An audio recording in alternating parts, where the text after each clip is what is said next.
Good morning, good morning, good morning. Oh, today's gonna be such a great day because yesterday was such a type of day, and I don't even know where to begin beyond taking it back a few weeks. This video, I really do want to talk about forgiveness. So I'm going to preference that. But in order to get to what I want to say about forgiveness, I got to explain why the topic has been so much on me brain. As a few weeks ago, I began deep trauma therapy for my complex post-traumatic stress disorder.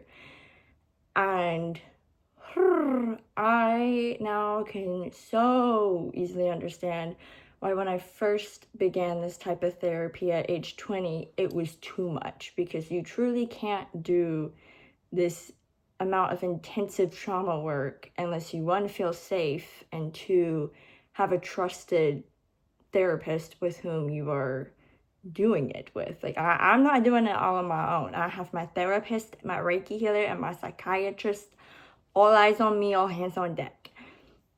So, a few weeks ago, I began this deep trauma therapy, intensive trauma therapy, and it has been riding out waves. One moment I'm happy, I'm fine, I'm at peace, I'm in the present. The next I am super lethargic. I have such bad brain fog. My mind is just nebulous, or I'm remembering an emotion, or that's me remembering a memory that I had long buried and thought I deleted, but subconscious pulled out, because my subconscious at every single moment in this waking day, these past weeks, has just been non-stop filing and reorganizing memories, and I'm not always aware of what those memories are until they are bow and arrow to my conscious mind for me to, some days it feels like relive, other days just simply be reminded of, evaluate my emotions, evaluate ideologies that were born from that moment and behavioral patterns, and then decipher how I want to release. Because for 23 years, I have functioned in fight or flight, and now I can't dissociate, I can't mask since beginning trauma therapy. My social battery is maybe all of 2 hours, and I truly feel like I am trying to navigate and understand what it means to function from peace. And while half of my body, my left, is with the game, let's get it, let's go, the right side of my body is fighting me, because it's just screaming, this is survival, this is all we've known, like, I have to protect Hannah, we must stay in fight or flight. So I'm at an internal war. A lot of things, a lot of puzzle pieces are moving, and it is very mentally draining, just as it can be emotionally and physically. And yesterday, I had an allergic reaction to a new soap I bought that was supposed to help better ground me, and it was all natural, all organic. Nope, broke out in hives to the point where I had to go to a hospital and get a steroid shot because my throat was beginning to close up, and I went pretty much borderline anaphylactic. So I've been so humbled that my immune system right now is just jacked up and flared. She is not happy. And why she is jacked up and flared is because ultimately I am remembering and purging so much energy, and it's going everywhere. It's mainly on my right side, staying on my right side, being released to my right side. Ironically, my little steroid shot was on my right buttocks, but besides the point. It's all been on my left, but this allergic been all on my right, but the allergic reaction I had yesterday, and that is going away, was all on my left leg only, as well as all over my stomach and my hips. So I can't wait to talk to my Reiki healer about that. But as much as I know, this soap reaction, hello 5-minute intro, is just proof that my immune system is set off at the moment. And I am releasing a lot of traumas that my body has stored, thus making me hyperreactive. Oh my gosh, has it been in one way so beautiful to also look through the lens of, I really believe everything happens for a reason, and this happened so I could see how my body is finally releasing deep states of anger and sadness and the need to get revenge and do karma's job. And one thing I've learned about doing or attempting to do karma's job is she quickly lets you know she's self-employed and will only ever be that way. Like, it's her job. Don't try and take it over, or she will bite you to bug off. And I've never been a very like, let's get revenge person. But there have been moments that I've caught myself where it's like, oh, Hannah, this isn't you. This is just your anger saying, I need to do this in order to be taken seriously. I need to go this hard. I need to convey it this way. I need to just not release and let go, when really there are softer ways to go about it, unless you are being disrespected. And what I mean by that is, I don't believe everyone is deserving of my forgiveness. I really don't. But what I mean when I say that is, there are a select group of people whom have hurt me in a way that I would never hurt them, never disrespect their autonomy, never put their life in jeopardy, whether it be physically, mentally, spiritually, emotionally, whatever. And to those individuals that put my life in jeopardy, disrespected my autonomy, continually gaslit and belittled me, and reprimanded me for speaking my emotions and trying to set boundaries with them, there's no reconciliation. There's no reconciliation to be had. Thus, if there's no reconciliation, there can be no forgiveness on like both ends. And for so long of my life, for such a majority, I was taught you need to forgive and forget.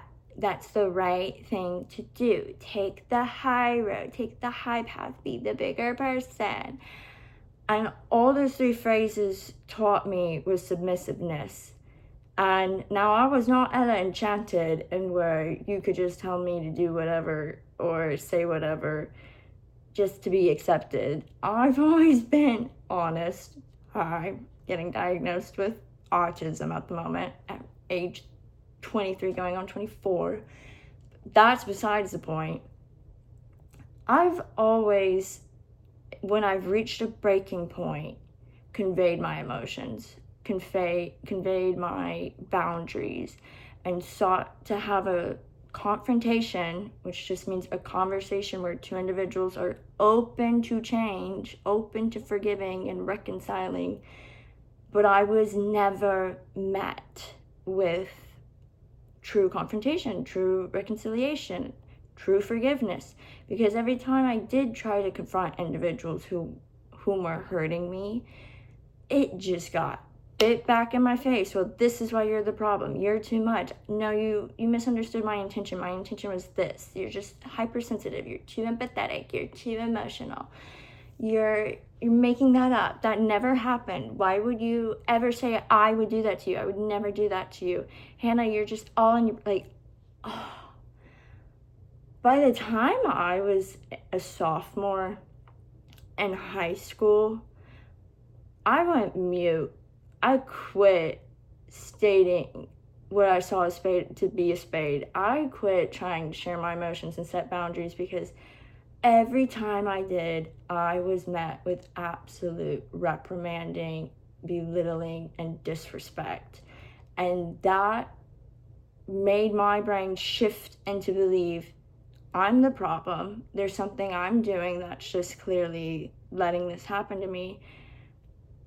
As long as I let it happen, maybe it'll end. And I'll delve into that further and how that's so fucked up. Because no one should dissociate. No one should be able to know how to really dissociate. That's bad. Same thing with masking. And I learned I had to prioritize the peace of others, or else I was disrupting everyone's peace and not keeping it, thus ultimately destroying my peace, because all these abusive behaviors were normal. I was just misunderstanding the intention. I was just taking it too seriously. You're a highly sensitive individual. You're too empathetic. You just feel things on such a level. And well, yes, I do know I'm extremely empathetic, and this is why I can give forgiveness, is because I can acknowledge no one in this world was born evil.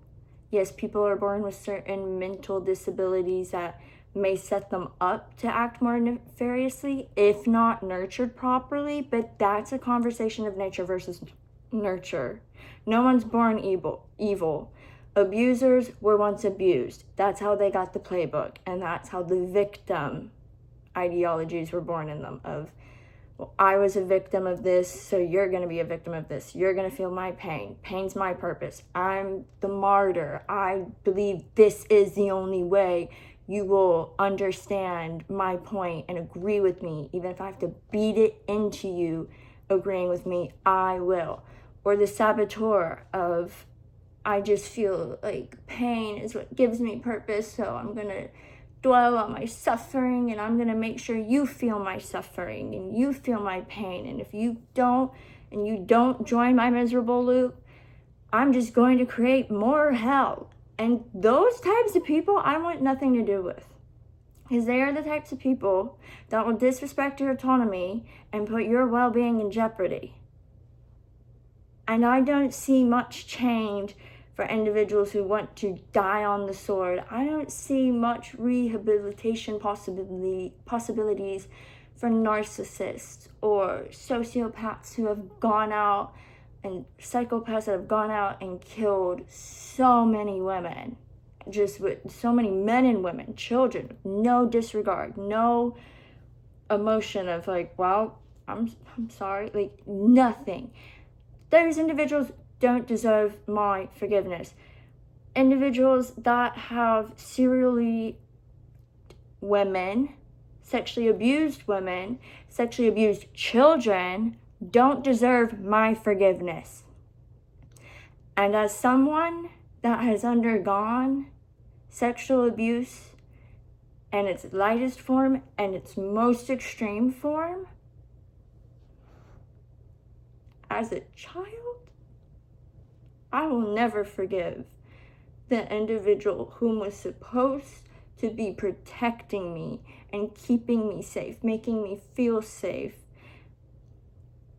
being the one to teach me fight or flight, being the one to teach me to disassociate. And thus, in learning that so young, I thought that was the only way I could escape. Because when worst case scenario happened to me, the ideology of, well, if I just let it happen, it'll be over and I can walk away,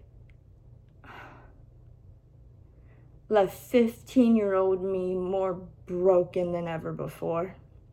And I have never entered a depression so heavily for such a long time after the incident, and after when I tried to confront the individual of what you did was wrong.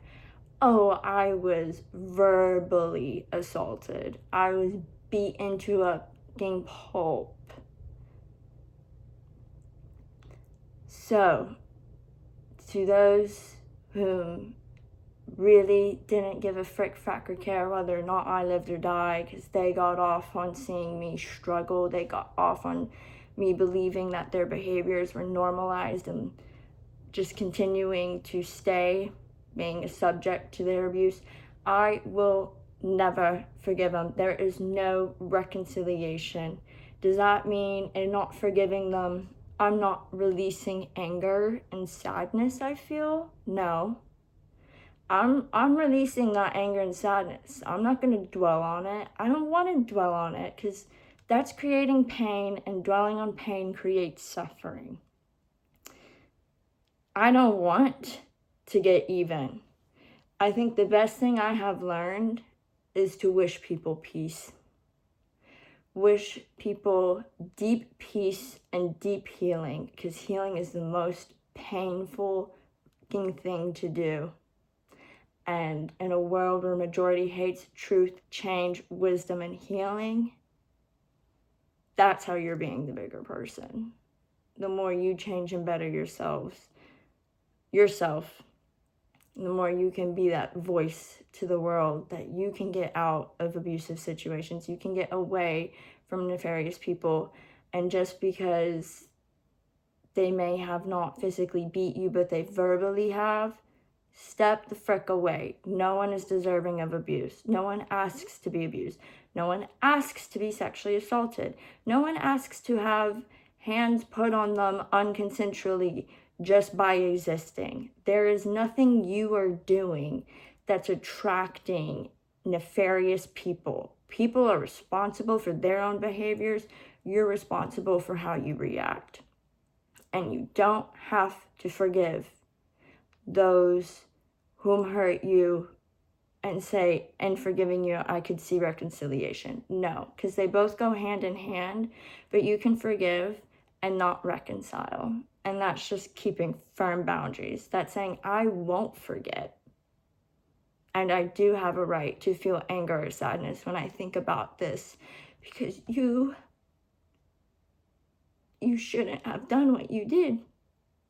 But why I'm forgiving you is because I'm giving you grace that you are human and you had to be abused at some point or are being abused.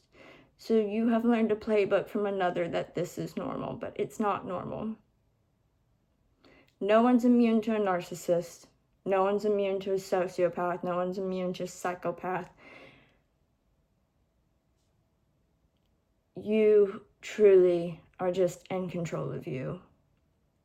And I have learned the more I raise hell, I kick, scream, and fight, and I make my truth known, the more those that wish to hurt you bark back real quick. Every situation and scenario, I have barked, but at the same time as barking, bit and locked jaw down on a figure's ligament, because, hi, I'm an alligator and will rip that bitch off the second you try me again. No, the second you try me again, I'm out. And I'll rip a piece of that ligament with me. I'll just go, okay, there goes your arm, bye. Block, distancing, I want nothing to do with you. I will act like you are not there. I will keep my back turned to you. I won't acknowledge your presence in a social situation. I don't care. The second you disrespect my autonomy or put my life in jeopardy, you clearly don't have good intentions for my well-being. Thus, I am out. There is no reconciliation. And I'm content. I'm content saying there are a select group of people in this lifetime that I will never forgive. I will never, ever, ever, ever forgive. I won't forgive them in this life. I won't forgive them in the next. And I pray this was it. I don't see you for the rest of this lifetime. I don't see you in the next lifetime. I pray our journey is done for good, because there's no reconciliation to be had. You probably loved me in a past life, if I'm being honest. Or one or two did. So, that is my 2 cents on forgiveness. I only forgive people in the aspect of they are human and they are hurting, and that is something I have pity for. Is that they were abused, and that's what taught them the game book. And why I forgive is to keep them human and to keep me from dwelling in the emotions of anger or sadness of like, why did this happen? Why me? What am I doing? Especially because so many times in my early 20s, late teens, I did everything to try and just get out of cycles of abuse or getting out of a great cycle of abuse, but I just found myself dealing with doppelganger after doppelganger, and I was getting so frustrated, like it has to be my fault. No, it's not my fault. It's not my fault how people act and behave. Really, this is gonna make me cry. Every doppelganger of someone you've walked away from that creates a similar abusive or reveals to have thought patterns and behaviors that you don't feel to align with is just giving you the opportunity to make peace and keep choosing peace, because you have to choose peace every day by your reactions, how much you give your energy to someone or something, and when you know it's time to walk away and let bygones be bygones, because the only precious thing we have control over in this life is our lives, and we're only given this one life. So it is so important that you recognize how loved you are and how surrounded by love you are, and how there is a reality where peace can be your purpose. You are not deserving of abuse. You're not deserving of feeling pain or suffering. You are deserving of feeling love, joy, and peace.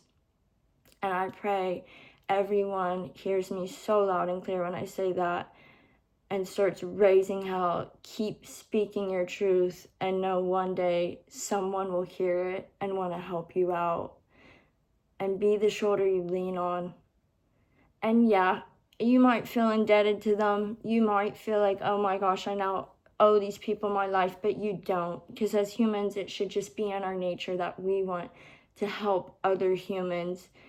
And the reward being getting to see them live.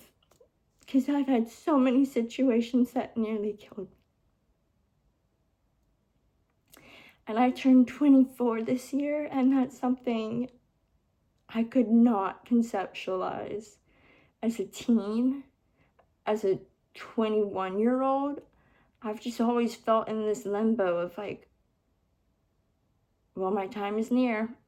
This is it. This is my normal. But when I finally said, you know what, if you aren't going to meet me and have a conversation of confrontation, I'm taking it elsewhere. I'll go to the church. I'll go to the police. I'll go to my aunts. I'll go to my trusted friends at the time. Friends didn't really meet me, except one. Okay, now I know who my true friends are. I'm now going to go to my therapist. I'm going to go to my psychiatrist. I'm going to keep raising hell and going to everybody. And eventually I got a game plan to get out. And I got out. And I sit here today free. So free. So I know anyone out here, you have the opportunity to do the same. Go to your boss. Go to HR. Tell the waiter at a restaurant if it feels like this is my moment, I need to talk to someone about it. Just start talking to everybody, and I promise people will want to help. And they will give the advice they can, the resources they can. Down below, I have resources linked, because please, if at any point you really feel like I'm in an abusive relationship, I need help, I need out, boom. Links in the description. And I just so urge you to quit forgiving and forgetting. Forget being the bigger person, taking the high road. No, keep forgiving. Release the need to get equal. Release the need to get your justice or dwell in the anger and the sadness of the why me, what is this, why is it me always. Release that. Release your anger towards them. But no, it's okay to kind of hold on to your anger, because that's your power. Your anger and sadness remind you of the power in which you create firm boundaries. So be the alligator and lock jaw down. Your bark is as big as your bite, and you already got your jaw on them. So whomever tests you twice gets a ligament removed. Snap. Bye. I'm out. I give you one opportunity for confrontation. Otherwise, bye. I don't care if you've had the personality change or transplant. I don't care if you've changed. Someone that has taken 5 years to really change and be who I am today, I can sit here and be at peace with. There are people who don't like me because of past Hannahs, and they, for the rest of their lives and into the next, can stay mad at me for the way I behaved and treated them, because I've not always been the best person. There were points where I was really selfish at 19 and I did things I'm not proud of. Did I ever physically hurt someone? No. Because since I have been violated unconsensually my whole life by different people, I to this day ask someone, can I hug you? Can I shake your hand? Can I tap your like, I don't touch people unconsensually because it feels disrespectful, it feels improper, and it's something I am traumatized from. I will never ever touch someone unconsensually. I will always ask permission because I want to know I'm not making someone uncomfortable or making them feel pressured or violated. Because hey, even a tap, grabbing someone's hand while they're not paying attention, that's sexual assault. That's assault. Putting your hands on another unconsensually, that's assault. I get so riled. But it feels good for the first time to be in this power. To be like, oh, yeah, no, I am mad. But I'm not letting the madness consume me. I'm letting it be that firm boundary of, no, this is never happening again. And I will be damned before I let it ever repeat. I'm out. And everyone I've walked away from, all the situations, all the people I've lost, have been replaced abundantly by others, by love, by peace, by joy. And now I finally get to understand what it means to make peace your purpose and be living it. And it feels foreign in the beginning. When you've lived in fight or flight and you've masked for so long, it feels so foreign. Feels so foreign. But the more I am soaking into it, I'm integrating it, the more happy and joyful I am. I just ride out these waves of lethargia, being lethargic. I ride out the waves of purging the emotions of past traumas and finally grieving them, because little me, teenage me, young adult me never could. I always had to pivot to whatever next was coming, and just now has my life. And that feels so good. The more you change, the more the stranglers that don't need to be here go. The more God lifts you out of a situation and puts you in a better one. And those that are meant to be in your life will change. Now, they may go off on their own journeys and then come back and be changed. There's no set time on that. Or they may stick around and you get to watch them change as you change, and y'all just gotta be at your distance until it's time to come back together and it's better than before. Now, does that happen with abusers? No, I'm talking more about the friends and family in your life that you've entrusted. Your abusers, you walk away from and let them go. Walk away and let him go, because no one deserves reconciliation when all they seek to do is put your genuine well-being in jeopardy and disrespect your autonomy and get a laugh out of it, get a kick out of it, make it a game. Babes, if we're playing chess, checkmate, I'm out. I only needed one move. Queen to your back corner. Bye. I'm out. Not doing this. I don't play games. And that is all I have to say. Again, please prioritize your health and well-being. Resources are linked down below for you all to browse out, see what feels aligned, and I highly encourage you to reach out to one of them, to however, maybe all three, and see what help and power you find, what you get, because your life is all that needs to be prioritized. Others are truly they're replaceable. They're not irreplaceable like the way you are. They're replaceable. And that's hard to hear.